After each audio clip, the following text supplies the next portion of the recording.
7 a.m. at Dunzi River Park, 400 kilometers north of Abidjan.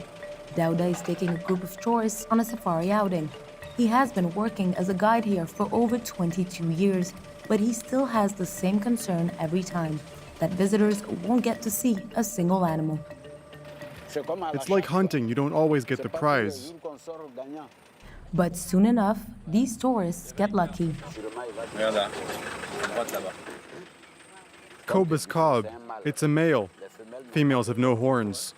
This species of antelope is a rare sighting in Ivory Coast where it has practically vanished. But today's visitors get to see an entire family. It's a pack. There are some there and more ahead. You can spot the KOUAKOU, the buffalo, even monkeys sometimes, especially the pata kind. This woman is seeing wild animals in the flesh for the first time in her country. I had no idea that we had this kind of park here, a natural treasure of this kind that we don't exploit at all.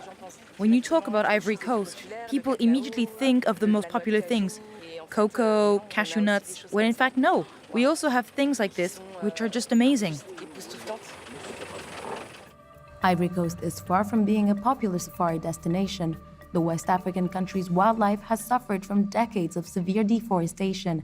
In the past 60 years, nearly 90% of its woodland has been destroyed. Most of the animals did not survive. This man is the brain behind this conservation project, which he says was inspired by South African resorts. His goal is to put Dunzi Park on the wildlife tourism map. South Africa attracts 2 million people a year exclusively thanks to wildlife tourism. You see it in Tanzania, everywhere. So why not in West Africa?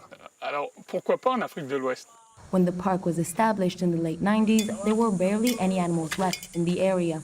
22 years on, and wildlife has returned, although some species remain endangered, including Ivory Coast's national animal and mascot. This 13-year-old elephant has lived safely in this 50 acres enclosure since he was rescued a year ago.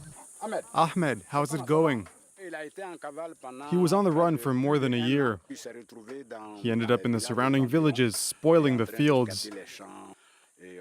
So we captured him and brought him here so that he could be protected and have offspring. Scientists have repeatedly warned that these elephants are on the brink of extinction. 3,000 of them roamed free in the country some 40 years ago. There are only about 200 left today. DAOUDA remembers a time when herds could often be seen wandering around in the wild. Their population has dropped a lot since the 1970s. Now, we rarely see them. This one comes from the forest, not from the savannah. Dunzi River Park serves as a buffer between humans and wildlife, but keeping human settlements at bay is not enough to protect animals. The park's guards also need to protect them from poaching. We're in conflict with poachers. You never know. If I see one and he tries something, I can defend myself too. Poachers grow relentless as the forest becomes more permeable in the dry season. When we take a path and see human tracks, we're able to spot the difference between our shoes and theirs. If we see other footprints than ours, it means there's a hunter.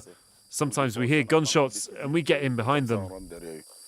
Many of the park's employees were hunters themselves before they were hired to protect the wildlife.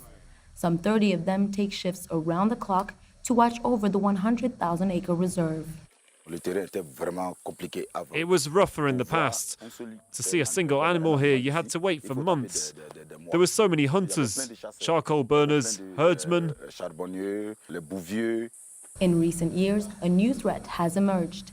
Illegal gold mining has grown rampant in the park and caused devastating water pollution. This evening, 4 miners were arrested at an artisanal gold mining site. DIAKITE decided to have a talk with them. How much are they paying you? 50,000 a month. And on top of gold mining, do you poach too?